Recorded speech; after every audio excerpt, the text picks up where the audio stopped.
You're listening to the Health Coach Nation podcast. My name is Haley Rowe, and I'm a business coach for online health coaches who want to attract their ideal clients, stop feeling defeated by their never-ending to-do list, balance a healthy lifestyle with their growing business, and stop over-analyzing what everybody thinks of them so that they can confidently own their message and online presence. On this podcast, we dive deep into health information you can share with your clients, business strategy tips, and more. Let's get to it.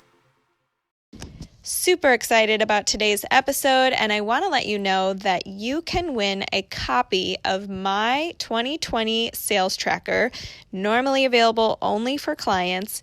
If you want to track your revenue, track your conversion rate, track your discovery calls in 2020. How do you win? Simply leave a written podcast review on the Health Coach Nation podcast on iTunes and take a screenshot of your review. Email it to info@haleyrowe.com with the subject line podcast review, and I will send you your sales tracker. Now, my email is info@haley, Haley, Rowe, ROWE.com, and I cannot wait to reward you for leaving a podcast review with my 2020 sales tracker. All right, let's get into the episode. I'm here with Mike, and how do you pronounce your last name, Mike? Szczesniak. Szczesniak. Yeah, it's not as bad as it looks. The Z's are scary. Yeah, okay. Well, welcome to the show. Thank you so Thank much you. for being on the Health Coach Nation podcast, but also being on this live stream on my Facebook page. And everybody, Mike is an expert on execution and getting you guys to do the things that you say you want to do, you need to do to grow your business, but you're not actually doing. And I'll let Mike tell you about his background, but has a very impressive background. I definitely stalked you a little bit online, and I'll let you go from there, and then we'll dive in. Yeah, absolutely. First of all, Haley, thanks so much for having me. Yeah, I have a pretty interesting background. So like you mentioned, I live in the world of high performance, right? And we define high performance as simply succeeding beyond standard norms consistently over the long term, while maintaining positive well-being and positive relationships, right? So we all know that person who maybe they have the pinnacle of financial success in our eyes, but their health is deteriorating, or maybe their personal relationships are falling apart.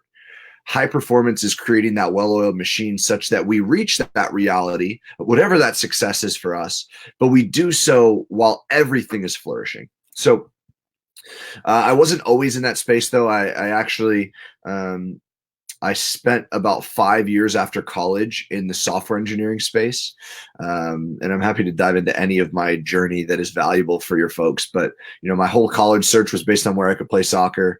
Dumb lucked my way into engineering, and then they never scared me away from the program. So I finished with an engineering degree and ended up in software in New York City. And I used that as an opportunity to fund all of my business ventures, my entrepreneurial endeavors, because I always wanted to create. And so the coaching consulting was the third business that I started while in corporate. I built it for a year and a half while I was still in an engineering system, I guess. And frankly, I probably stayed so long because it was really hard to walk away from that kind of money. I was making really good money as an engineer, and it was a little difficult to walk away from a 6-figure salary when rent's so damn high in New York City. And built that for a year and a half as a side hustle, I guess you could say, and then eventually took that full time. And it's been an amazing journey. So I'm excited to be here. I'm excited to jump into whatever will serve your audience. Yeah, I love it. So you're saying high performance and not settling for mediocre in our lives and doing things that are scary, like you had to leave your engineer position. So tell us a little bit about why you decided that what you're helping people with is what you wanted to help people with, and what's the most common thing you see holding people back from doing the things that they need to do? It's a good question. I'll tackle the first part first. We'll go in order here. Why I wanted to do what I'm doing. Well, like I mentioned, I mean, it was the third thing that I started while I was in corporate. And for me, I was always seeking something that I could create, like seeking some opportunity to serve at a really high level so that I could create the financial abundance I wanted in my life. And I got a lot of pushback on that because most people, I very much grew up in the system of go to school, get good grades to get a good job. And I did that. And I was making a lot of money. And most people couldn't really fathom why I would want to walk away from that because, engineering outside of a sales position, like in terms of a salaried, like non-commissioned position, engineering is about as close as you get to like making solid money within an employee structure. So no one really understood why I wanted more, like why I wasn't content with, 75, 100, 125, like whatever $1,000 a year. But I was always trying to find something where I could serve at a really high level and make a lot of money. And this was just one of the things in that path. My number one life pillar is impact over income. And my favorite book of all time is a book called The Go-Giver by Bob Burg and John David Mann. I was actually fortunate enough, I got to interview Bob on my podcast a couple weeks ago, and it was so awesome for me. And one of the principles that they share in this, which really helped me put that life pillar into like a phrase that I could conceptualize, was your income will always be directly proportional to the number of lives that you touch in a positive way. So we always hear like, cool, you want to make more money, solve a bigger problem. And I was just seeking the problems to solve. And this was just another step. So that service mindset was always like ingrained. And I was being pushed into the coaching industry for a number of years. And frankly, I resisted it like the plague. I'm like, hell no, that's not for me. I had a lot of negative stigma that I had to work out. Even though my friends, like one of my best friends in the world was like, dude, you could help a lot of people. I'm like, nope, life coach, that ain't me, get away. Because back then Instagram wasn't as big, and it was big, but not as big as it is now. And I'm like, I see a bunch of 17-year-olds with those phrases in their bios. I'm like, you don't have a business. I didn't know what coaching was, frankly. I thought it was consulting, which is like giving a solution. Right. I didn't realize that coaching was really like, I'm not here to solve problems. I help navigate conversation and facilitate breakthroughs. So that was on me. I didn't understand it, but it held me back for a long time. And eventually I met Brendon Burchard. He's the world's leading high performance coach. And hearing the terms high performance gave me permission. I feel like we're seeking permission whenever we're hesitating. And that was it for me. It were words I could resonate with. And I literally wrote my first program, Fear Hacking Academy, on the flight home from that event. So wow. I don't know that answers your question, but it's like, it was just a bunch of steps. And this is just one on the journey just to serve. Yeah, I love that. So fear hacking. Okay. So there's a few questions that have come up for me while you were explaining all that. First of all, I think you're right that there's so many in every industry, though. We can't just say it's coaching.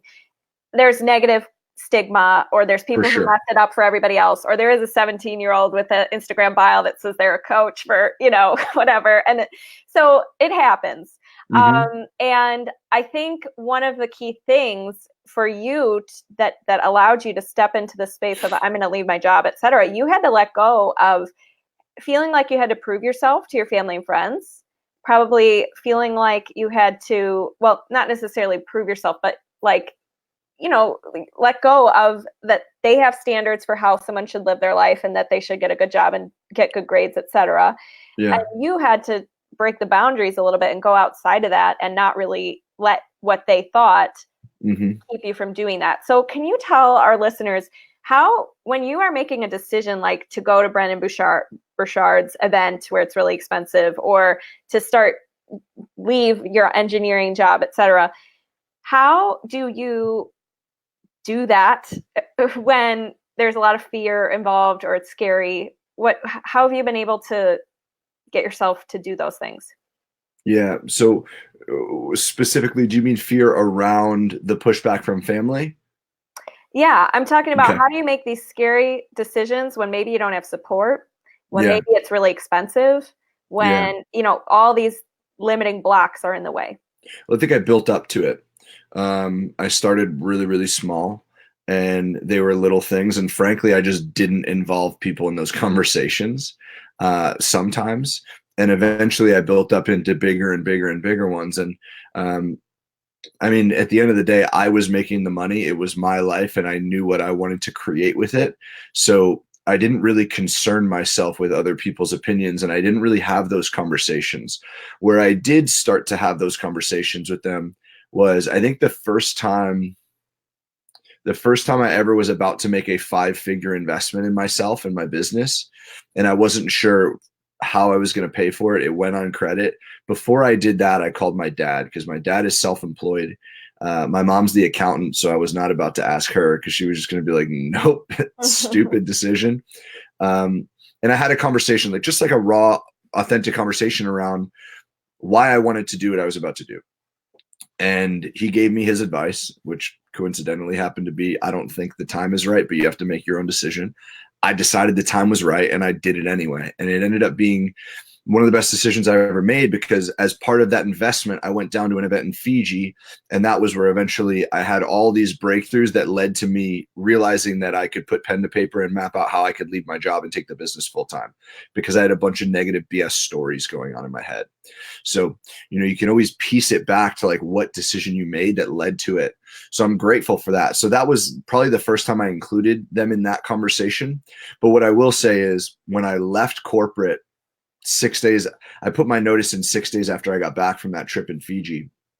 Right. And the only reason I waited 6 days before I left that country, I put 2 hours on my calendar for as soon as I got back into the States, to literally put pen to paper for 2 hours to map out what my exact financial situation was and how I could make it happen now. And if so, what my runway would be. And if I couldn't do it right now, when could I, and what would I need to do to get there? And I did that. Only reason I waited 6 days to give my notice is because I wanted to go home the following weekend, because it was actually like mine and my sister's birthday while I was in Fiji. So we went home to celebrate a little bit late. And I wanted to have a conversation with like my folks and say, hey, this is what I'm doing, not this is what I did, just to involve them in the situation. Like, what they said wasn't going to change my decision, because it was my decision at the end of the day, but I wanted to have them, help them feel involved in it. And I'll be honest, when I first said it, my mom looked like she saw a ghost. Like, she's like, what? You want to walk away from all that money, like this and that? But by the time we had a rather lengthy conversation, I shared my piece about it. And by the time we were done, and I never expected this to happen, by the way. By the time we were done, my mom was like, I think you're right. Like, now is the time for you to bet on yourself. Like, you're young, you don't have a family, like you have no responsibilities other than your own bills. Like, why not bet on yourself now? Because otherwise you're going to get bogged down, and you might not be able to make that bet on yourself, or it might be difficult to do so later on. So everyone was on board, and I just involved them in the conversation. I love that. Okay. So lucky for me, my dad is somebody who said to me, if you want to do this entrepreneur thing, like, start when you're young, do it now, before you have a family, before you have all the bills, before blah, blah, blah. And I'm really lucky that he told me that, because a lot of parents would tell their kids the opposite. It's so risky. Don't do that to yourself. It's really hard. And all the above is true. But I love that your mom came around and said that, but I also love that it's this theme of you were keeping up with the person who you're meant to become, meaning when you came home, you did lay out a plan. And the thing that soothes our mind the most is just trying to figure things out and feeling like we're making progress. And so even though you were still somewhat new, you didn't know how it was all going to work out. The future is so uncertain. You did what you had to do to give yourself this feeling that, okay, I could probably figure this out. I think these are my options. Here's what would need to happen, etc. So anytime somebody's facing a very scary situation and they're trying to make a decision, it comes back to, are you keeping up with the person who you're meant to become? And what's the worst case that can happen? Because clearly you weighed out your options, and you did think about, well, there's no better time than now. The longer I wait, the harder it's going to be to break away from this job, because I just get, you get older and you get more bills and you get all the things. So Yeah. I love that. Now, when you say you got involved with Brendon Burchard, are you one of his coaches, the human high performance coach thing? Yeah, so I'm certified through High Performance Institute, Awesome. but it's I know there are other certifications where it's like a franchise thing. Like I have the certification and I operate my own business, and that's Cool. just one of my product offerings. Very cool. And so tell us a little bit about how you developed fear hacking, what it really means, Yeah. how we can take some steps to hack our fears and use this method that you've created. Yeah, yeah, absolutely. So fear hacking was something that I created many, many years, or not even created, like it was something that I practiced many, many years before I even built the program. It was something that I created it for myself during times in my life where I felt like I lost something, like I lost a piece of me because something else got prioritized, whether that was I don't know, like we go through ebbs and flows in life. And maybe I was like focusing on my corporate career at the time, like a project was going live and had to work crazy hours at the office, and I stopped doing a certain element of maybe building the business that I was building at the time, or maybe my personal development, or I stopped meditating, or I stopped working out, like whatever, something was lost. Um, there were a couple different times in my life where I had certain practices that I would implement and I didn't know why they worked, but they would help me like skyrocket production around specific areas, whatever I was building these blitzes around. And I was always curious why it worked. I didn't really care though. Like I knew a little bit, but I didn't really know all of the data behind it. So I never would have considered building a program. And this is a great example of how life is working for you and not to you. But uh, I happened to get connected. Like I was listening to some podcast or something, and it was Mel Robbins, I want to say on Lewis Howes' podcast. And she said something so simple that I heard so many times before, but for whatever reason, it just like it resonated, it triggered. And it was something simply along the lines of decisions are emotional, they're not logical. Heard it countless Mhm. times before. Like, obviously, we knew that. Yeah. But for whatever reason, it resonated. And I remember I was standing on the 6 train down the heart of Manhattan. That was like how I commuted to work. Because I used to live on the Upper East Side. I had to travel all the way down to the financial district. And you're like standing because the train is freaking packed. It's like the train right down the middle of the city. And I remember standing against the door and like hearing that. And I was blown away. I'm like, obviously, it's so freaking simple. Now, then you fast forward 3 months, I go to Lewis's event. Brendon happens to be one of the keynotes. Didn't even know who he was, by the way, up until that point. I remember I was in an Uber on the way to the welcome party with a guy who I eventually would hire as my business coach not too long after that. And we were like, hey, who are you most excited to hear speak at this event? And he was talking about how Brendon is like the next big thing and this and that. And I was like, okay, cool. I got excited to hear from him. And yeah, met him, got really excited about it. And the seeds were already planted because it was something I created for myself. I implemented for myself. Like in a 12-week span, I posted like 300 something times on Instagram across various channels, wrote 12 blog posts, 36 Facebook lives, like crazy numbers in this blitz. So and by the way, that was coming from like 0 in all categories. Nice. So the numbers were gnarly. And it was something I knew worked. And now I had the science behind it. And then I met Brendon. It was the permission to enter it. And I jumped on that flight and wrote out the whole curriculum. But really, all fear hacking is a way for us to hack our decision making. You alluded to it before, Haley. Like we know what we need to do. We just don't do it. And like, why is that? There are a lot of things that go into it, but at the end of the day, our life boils down to our decisions. So if we can hack that decision making and start making some different decisions that are in alignment with what we want to create, then we could start to construct a different reality for ourselves faster. And that's what we do in Fear Hacking Academy. It's a blitz based program. So it's a way that we can really skyrocket production really, really quick. And essentially we're just hacking the decision-making process and leveraging fear instead of getting paralyzed by it. Right. Okay. So many things. First of all, can we just talk about Lewis Howes for a second? Because when I worked in the business and marketing startup world, one of the companies that I worked for, I was like getting to wear many hats. I was highly involved. I put my coaching business on hold. I moved across the country, etc. ended up the whole team, it got scrapped for a while because they were Yeah. facing all these delays. Whole team got let go. And Lewis, I have a soft spot for Lewis Howes because to recover, I was very sad, obviously. And there was a lot going on at that time in my life. And I would hike and cry and listen to Lewis Howes podcast. And nobody knew what was going on. I had my sunglasses on, but I was just like listening to School of Greatness, crying on my hike.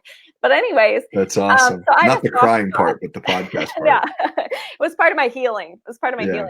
I don't really listen to him anymore. Maybe it's because I have a negative time phrase connotation with him. Maybe. But anyways, love him. And I got to see him bopping around. I didn't get to see him speak, but at the Bulletproof conference. And I also got to see at that one, Brendon Burchard. Mm-hmm. And he's an incredible, I use his high performance planner. I love him. But tell me about, productivity hacks, because you said making a decision. And I have another podcast episode on this called something like stop overthinking or something. And I mentioned how, what's his name? Jeff Bezos, he said in an interview that he makes a decision when he's 40% sure about something. And he just goes through with it, which is crazy to me because, for people who are super, like to overanalyze or whatever, he just goes through with things when he's 40% sure, quote unquote. So let's talk about decision making and how do we become better decision makers, and how do we become, two different questions. But let's just talk about productivity hacks. I'm getting too all over the place, but let's talk about productivity hacks for how do we just jump into the decisions and start doing it? Yeah. Well, I'm curious about the decision-making piece. I'm assuming that the 40% sure piece is really like 80 or 90% sure, and then the 60 is just filled with overthinking. So correct me if I'm wrong, but I'd imagine Jeff Bezos is talking about that in the sense that hey, we should just follow our gut, because once you're 40% sure, you're really all the way there and you're just overthinking the rest. I don't know. That's where I'd imagine he's going with it. But yeah, productivity is everything to me, because before I started even remotely considering the coaching space, the part I didn't talk about this in my story because I really, really brushed through a lot of my corporate piece, but my trajectory in corporate was very, very linear. Every year was big promotion or big pay raise, really, really growing fast. And I was hitting all the targets I thought were important. I thought that I needed to have.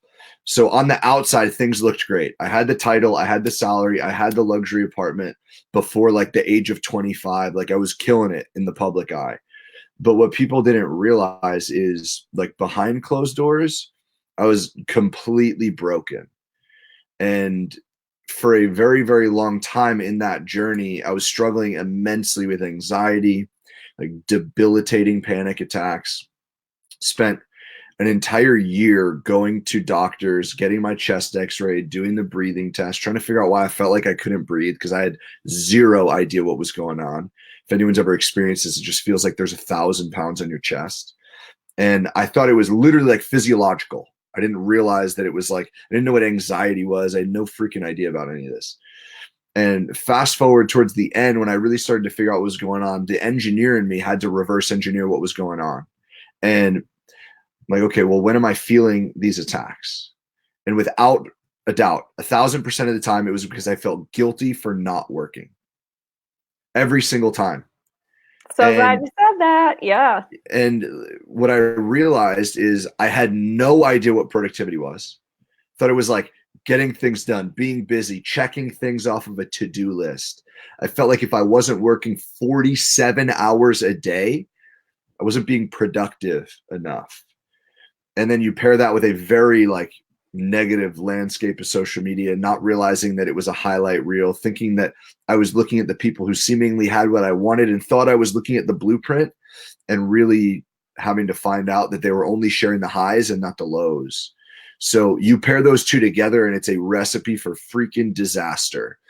And I focused on the productivity piece, and I realized that I had, one, no idea what it was. And two, like I had to really start learning about it. I started geeking out about it. That's what led me down the first rabbit hole and eventually like led me into this world that I opened up to the coaching space. So now productivity is just a small fraction of what we do in the high performance coaching world. But for me, it's like my baby. It's like I always joke it was my gateway drug to high performance, because without it, I don't know that I would be in this space where I belonged. Maybe I would find another way to get here.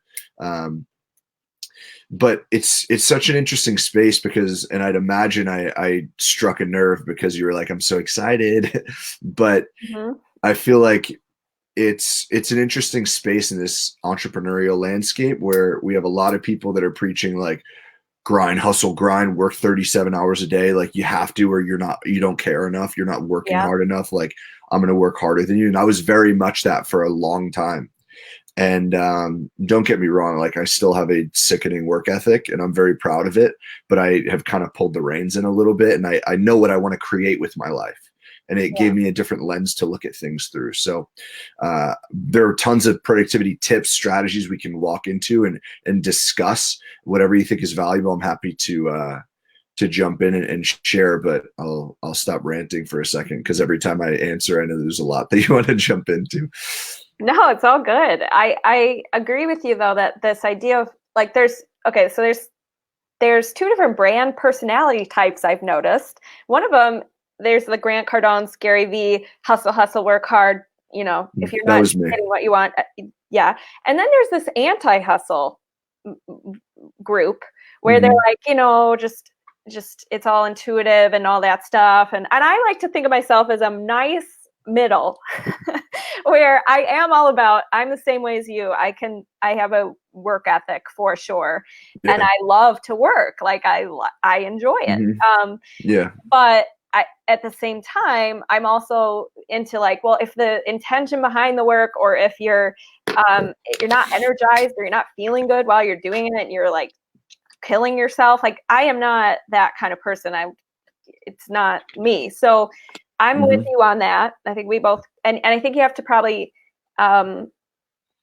maybe have an epiphany moment where you realize it's not about how much you check off your list or the activities that you're doing, but it's about the impact you're making. What do you actually want to produce each day? And what are the things that are most aligned with your goals that will move you forward the most? And productivity is not how much you get done. It's how much how much impact is it going to make on your life? How efficient is the process? Exactly. Right. So what are some things you realized in your business as when you were consulting people and having different models and things? What were you like, you know, this task isn't driving me forward at all, or it's not worth it. I'm going to take it off my list. Is there anything you think coaches are doing out there that maybe they don't need to be doing as much or stressing about as much? Yeah. Well, I think that first of all, you're spot on. Like the biggest realization I had with respect to productivity was I didn't realize that it wasn't just about doing things. I didn't realize that doing things didn't matter if the things I was doing didn't matter, right? Which sounds so simple, yet we still freaking do the things that don't matter all the time, right? And we're human. Like I still do it, but I try and keep a close eye on it, right? There's always things that don't matter have a tendency to find their way into our schedule, which is why we need to be protective of our time. Now, to answer your question, things that maybe didn't serve me or on this journey or whatever it may be. And yes, absolutely. I've tested countless different business models. I've tested the low ticket, like monthly recurring revenue model. I've tested way high ticket. I've tested digital products from like 47 to 297. And some worked, some didn't. And I think that like, that's okay. I just need to figure out what was the impact I wanted to have. How could I assign meaning to what I was creating? And that meaning would then essentially drive me to create everything a lot faster, right? Because there'd be that emotional attachment to it. So for me, something that didn't work for me was I didn't want to create a low ticket monthly inner circle. I loved doing it. I had a great time with it. I had a bunch of people in it, and I built an amazing community that like I was proud to be a part of. And I was like blessed to be in community with these people. but I had to look at it from like a bottom line perspective. And I'm like, financially, this doesn't make sense. And luckily the community was really awesome, like filled with really good people. So when I had that call with them and I'm like, hey, I'm shelving this and this is why, and I could just open the curtains and be like, this is what I'm doing and this is why I'm doing it. And it sucks because I love you guys, but I'll leave the group open and you guys can continue to build these relationships. You'll always have access to the content and I just got to move on for me. And it was a learning curve, but like, you got to know the end of the underlying thing above all this. And this goes from what I'm saying back to what you were alluding to in your question. Like at the end of the day, it always comes back to clarity, which in the high performance world is the pillar. It's like the cornerstone habit. I always compare it to a rising tide. So like when you have clarity, everything rises together, but when you don't, everything kind of falls back a bit, right? It's almost like that magnifying glass, like the amplification source, whatever you want to call it. It just makes everything better or everything down to nothing. So with respect to productivity, when we know what we want to create, we know what needs to fill our schedule, right? If we don't know, it's way more likely that our schedule will get filled with the things that don't matter. And then we'll get 3, 6, 9, 12 months down the line and we're wondering why we're not reaching our goals or like not even inching towards it. It's because we were just like going through the motions because we weren't intentional. We didn't get insane levels of clarity around what we actually wanted to create or like what feeling we wanted to develop or who we wanted to serve or any of these things. We didn't know that. So we're just doing what we thought we're supposed to do because of a program we invested in or, you know, a coach we invested in or whatever it is. And we were working through someone else's system without understanding if it's in alignment with what we want. So clarity and productivity go super hand in hand, and we'd be doing it a disservice without, you know, talking about them together, I think. Yeah, definitely. So getting clear on what moves the needle the most for you, what makes sense, what's aligned with how you want to feel and who you want to be. What would you say to somebody who maybe doesn't have clarity right now? Meaning maybe they're, and I always talk about this because I help coaches understand, like, if they want X goal, what are the things that will move the needle for you, and what are the activities that are revenue generating, and what's your sales process and all that stuff, and how do you be better at the things that matter and ditch the rest. But at the same time, I think there's going to be listeners, you know, because we live in this world where, well, but there's so many things you could do, Pinterest, and so many things that work too. Like you could pick something and go with it, and it's worked for someone, and so it can work for you too. So, and just like diets, they say there's no one size fits all, because it's right. So it's what you can stick to, what you like, what works with your lifestyle, etc.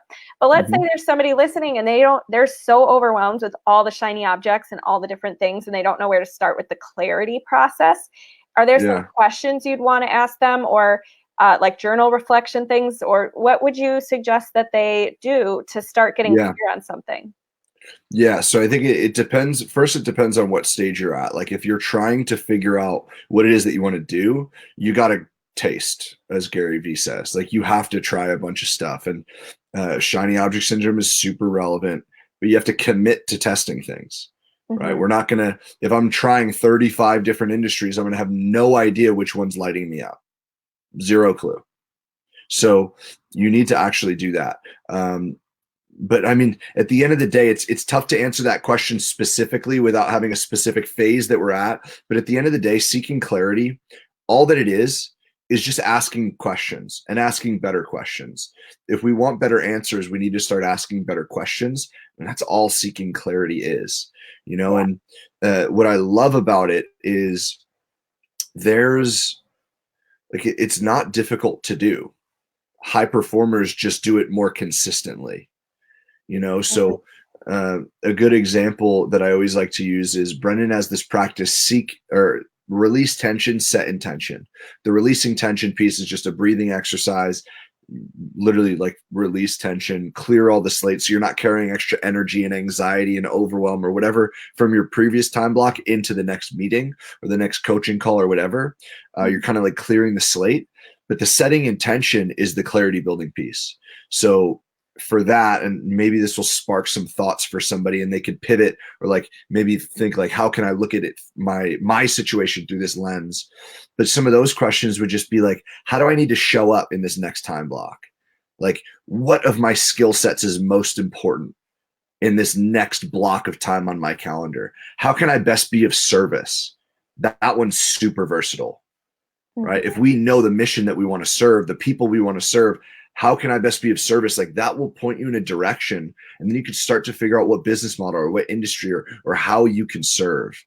Like, who needs me on my A game right now? And what does that A game look like? Like, what characteristics, what skill sets need to show up most powerfully in this next block of time, in this next week, in this next year, for me to best be in service to the people I love, the people on my team, my family, my business, like my clients, everything. So go ahead and replay that and like look at some of these questions, guys, and figure out how you can inject this into whatever season you're in. Like, hell, maybe you could even just Google like good clarity building questions. Like, I'm sure there are countless resources, you know, like Don't Cheat, Use Google was the first thing I ever learned in my engineering career. And it's relevant everywhere. Like, the internet has everything we want. So true. Yeah, Pinterest has some good journal things. And also the book Chasing Cupcakes by Elizabeth Benton has like 700 questions or something. And that's awesome. I love her. She's a personal development person. And she always talks about like, what does my best look like today? Because every day is different and you're going to have limited time, or you're going to be traveling or whatever. So what does my best work look like today? What does my best healthy lifestyle look like today, whatever. And breaking it down. And some of the questions you mentioned are in my high performance planner. The one about A game. I love the A game question. But another question is, what might trip me up today, and how will I handle that? Or how do I want to handle that? And that one's so key. Yeah, because I can't tell you how many times I've looked at my day and like looked at the time and how I block things out. I'm like, what's going to trip me up is this is impossible to achieve all of this. Yeah. And I need to break, like, this is not all going to happen. So it's truly important. So I love the question idea. And another book for anybody listening to the playback is You Are Badass at Making Money. She has a bunch of like money mindset questions that might help you. A lot of books have good questions in them. 100%. But anyways, love that. And okay, I'll share two more things. I'm sorry. I get very excited when it comes to questions. No, go for it. I say this on every possible thing that I go on or whatever, is Dan Sullivan's Impact Filter and Dan Sullivan's Experience Transformer. Have you ever seen these? They're simple questions. You're going to look at it and be like, duh. But if you Google it and see a blog where they post the questions. But it's great because you do the impact filter before you go. Let's say you spent a bunch of dough on a conference and you want to make sure you get the most out of it and you're present and you're loving it. You do an impact filter beforehand. And then let's say you did something already, it's in the past and it was a mistake or it was bad, or you have to look at the numbers or your business isn't going well. You do the experience transformer, and that will allow you to learn from the past thing and be better moving forward. So I like both of those because it just makes me feel better. It makes me, whenever I go into something feeling like I have intentions or I've clearly looked at, just like you did when you laid out your plan to leave your job, or you looked at what had happened, it gives you this sense first of clarity, like you just said, and then you can be more intentional, right? Was it clear? What was that phrase you said? What was it? Release tension, set intention. Release tension. Yeah. Set intention. I love that. That's going to be everybody can tweet that and tag Mike and I. But I love that. Tag Brennan. It's his practice, and it's super, super powerful. Something that you could do in literally like 2 minutes, whatever time you can afford. I highly suggest people. I'm sure he has a YouTube video somewhere. It's like a breathing exercise paired with a clarity building exercise. And it's like insanely powerful to inject right in between time blocks in the day. Love that. And I love that it seems to me, I don't know enough about what you guys do and his program, but it seems to me like he's all about working it into your day that you already are having. Meaning like he has that thing where he has cues to remind him of his goals or his intentions. Like, for example, every time I go under a doorway, I'm going to think of X, Y, Z, or I'm going to remember to like kiss my wife or whatever his, I've heard him interviewed and he says that he always has like cute, whenever I'm in my car, I'm going to think of X, Y, Z or whatever. So he's very intentional and deliberate, which is super cool. But the other thing I want to mention about this, because we have many type A's, or what we would call, they would label themselves as perfectionists.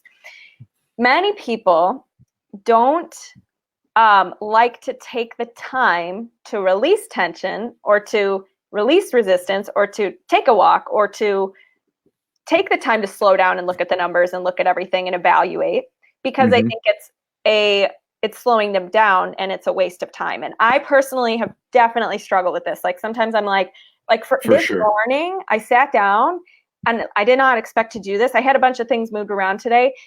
I spent like an hour and a half to 2 hours, just kind of like, because I've had 12 different ongoing lists and people I haven't answered and things, I had to sit down and reorganize everything because I literally don't even know what I'm supposed to be doing with my life. Because I have these like split energies everywhere on paper. So and that alone, even though I felt like, oh crap, like I spent way too much time on this, now moving forward the rest of the day, I was able to be more present here. I was able to feel so much better. So can you tell us what would you suggest if there's like somebody listening and they're like, this is a waste of time, or I'm losing ground when I'm slowing down, right? What would you say? First, I totally get it. And it's a reasonable thing to think, right? Like when we're building anything really, like we need to be very protective of our resources, time, energy, and finances. But at the end of the day, it's really important to reframe it and ask better questions. Like, cool, well, why don't I want to do it? And that's a pretty simple answer. It's like, I don't want to invest. Like I could spend the time doing the thing instead of thinking about doing the thing more effectively, right? I get it. But would it serve you to actually spend that time preparing, right? It's like that old thing. It's like if I had 8 hours to chop down a tree or whatever the phrase is, I would spend the first 6 sharpening the axe. And it can be very difficult when you're in the middle of it to be able to reframe and think like, what if I invested this time? What if it's not an expenditure? What if it's an investment, right? And what if that investment yielded better results? So when it comes to the clarity building, cool. Easiest way to think about it that I like to think about it and at least paint the picture is when you know exactly what you're going to do and you have utmost confidence. First of all, that confidence is going to yield better results because you're going to be firing on all cylinders. Second of all, there's going to be no downtime in between actions because you know exactly what's going on. That time adds up. Add all that up. Spend that getting ready, right? And then it's a complete just conversion of your time. But it's just at the end of the day, it's an investment, not an expense.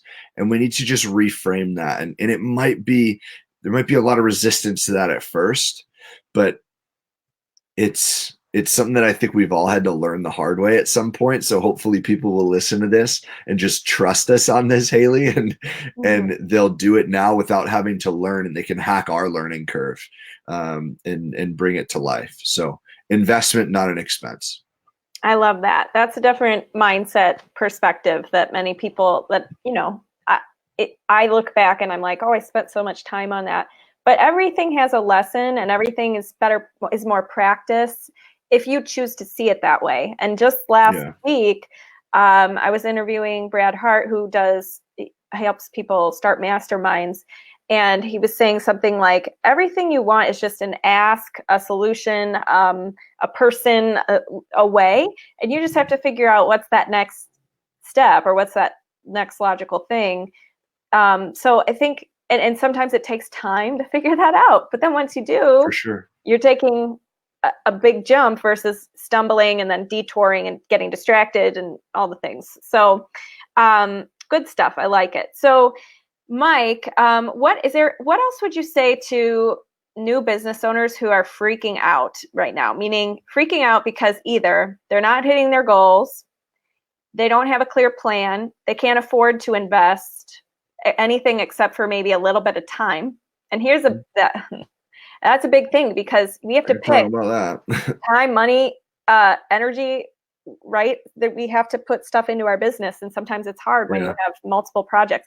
So what suggestions would you give to them if they're feeling that right now? Yeah, I would say, first of all, you need to maximize your schedule. If you're working 9 to 5, you're trying to build this business, you think you can't afford to invest in the coaches, invest in the support that will help hack the learning curve, you need to be maximizing every ounce of your schedule. So you need to be time blocking. You need to know where your time is going. You need to make sure that that time investment is in alignment with what you want to create and it's not a waste, right? And by the way, that doesn't mean you only have to work.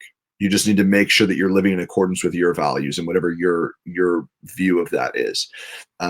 Because, hey, if people love spending time with their friends and family, I'll never knock it. But the second they start complaining that they don't have time when that's what they're spending and they really want to create this amazing business, but they're not living in alignment with that, that's when I'll call them out on it. So know what you want and get as effective as possible with the time that makes sense for you to work towards that. And then the second thing, I'm going to touch on the money thing, and this is going to be a really controversial opinion, but everyone says that you need money to make money. And I just don't believe that that's true. I think that you need access to money to make money. And when we think that we can't afford something, I think that we need to look at how we can afford it. Again, asking different questions that will serve us a little bit better, and figuring out what that looks like. So that 5-figure investment I talked about, calling my dad on the phone and having a conversation with him, I paid an entire credit card off the day before. So I had the opportunity to put it all on a credit card, knowing that my financing that I could negotiate for would be better than the financing they offered me at the event. And then Monday morning, I went to my bank and I negotiated a lower interest rate that I knew that I could manage, right?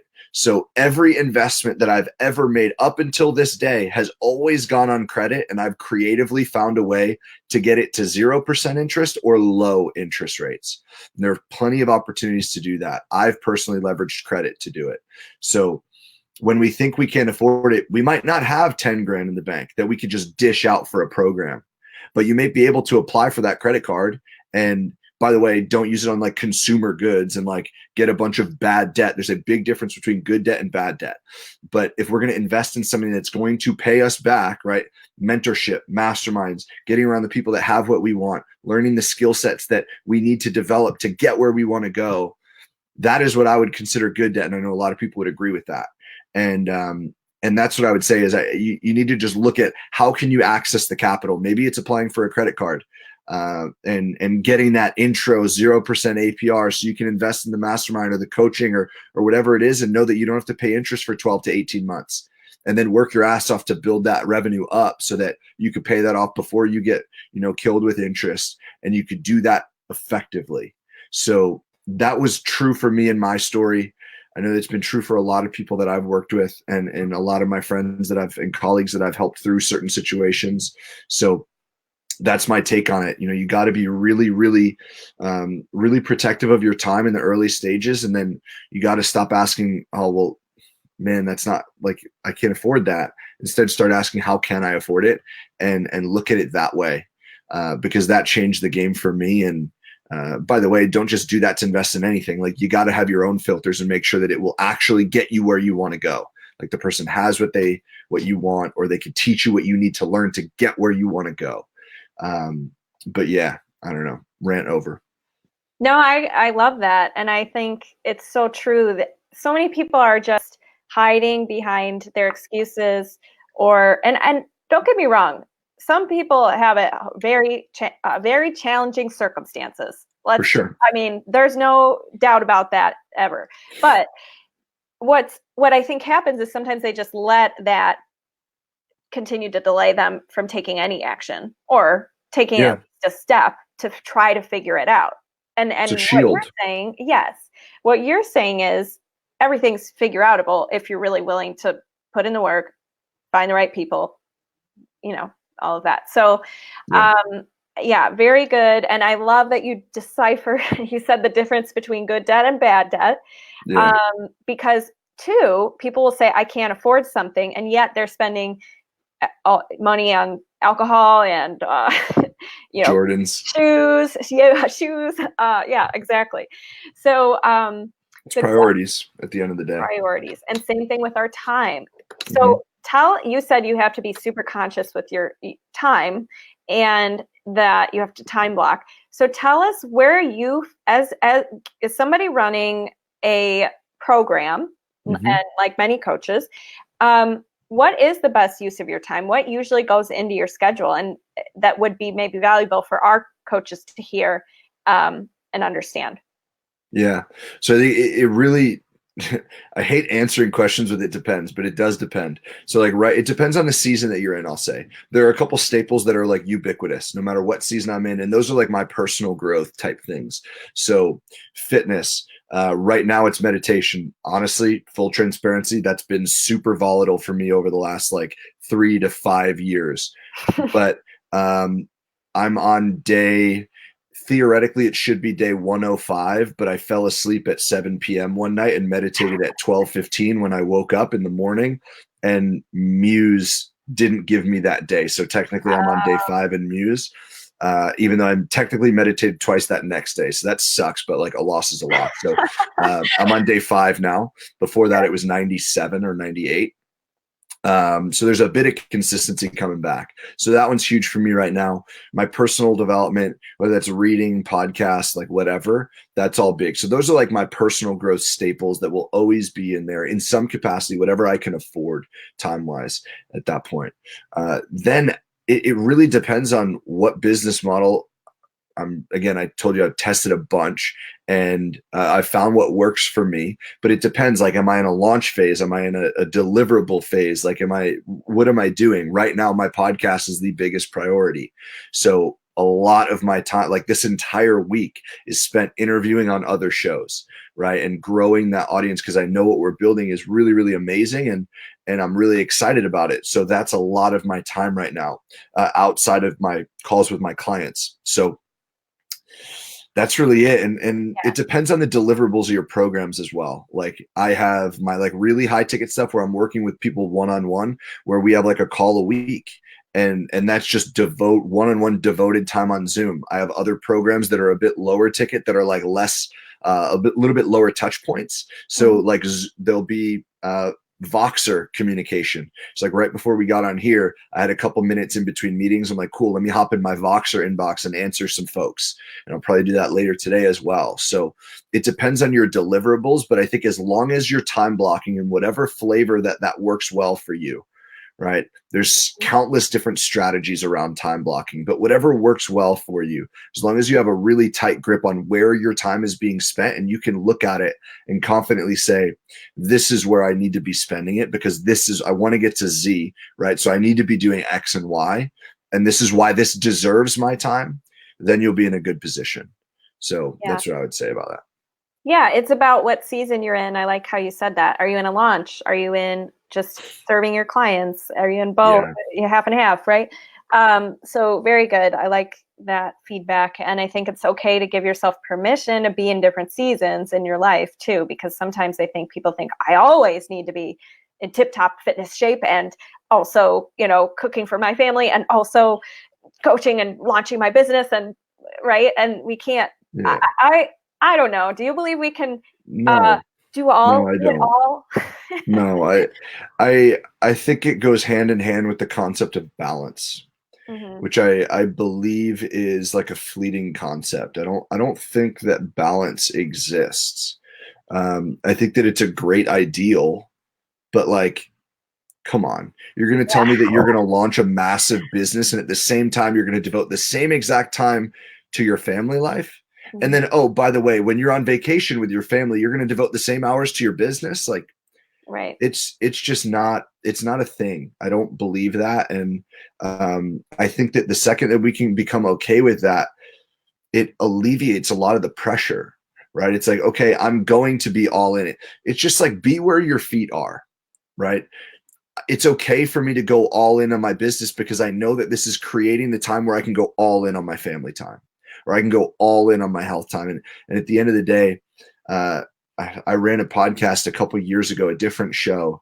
And one of the most common things that I remember hearing about, and I'm getting like deja vu regurgitating it right now, but it was so many lessons from people that I really respected saying like, man, I just want to be all in wherever it is that I am. And like balance, it doesn't work with that, because that kind of dictates that you need to be like evenly in each place. And then you're just keeping score. And right. It's defining your own definition of balance and work. I always say work-life harmony. I don't know where I heard it, but I love that phrase because it's just like, I love that. Work-life harmony. Perfect. Whatever that looks like for you. And there was something else you just said that was gold, and now I can't remember what it was. The other phrase that you kind of alluded to is you can have it all, but not all at once. Be where your feet are. Be all in on whatever you're doing. And then the other thing I don't believe in is that common quote, how you do one thing is how you do everything. Because there will be times where I'm really bad as like an organized, clean room person. And yet in my business, I'm super organized, right? So do you believe in that statement? I don't know. I explore it a lot. I don't know where I fall on it.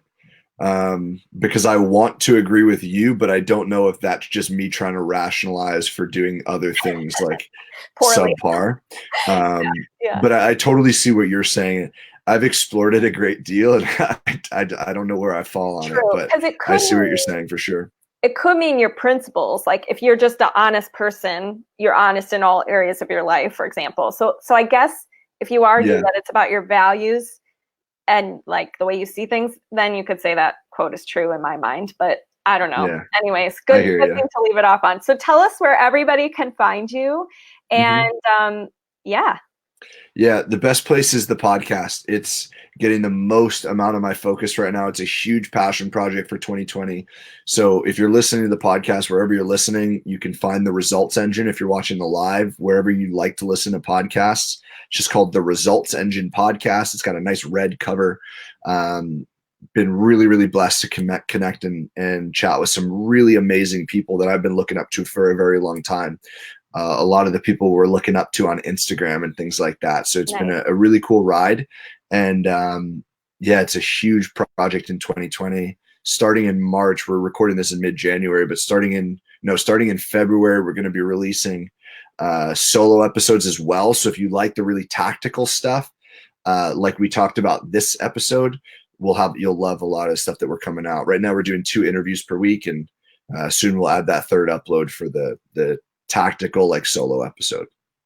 Awesome. Well, that sounds great. And everybody check out the Results Engine. We'll put it in the show notes. The show notes should be at haleyrowe.com/hacking-fear.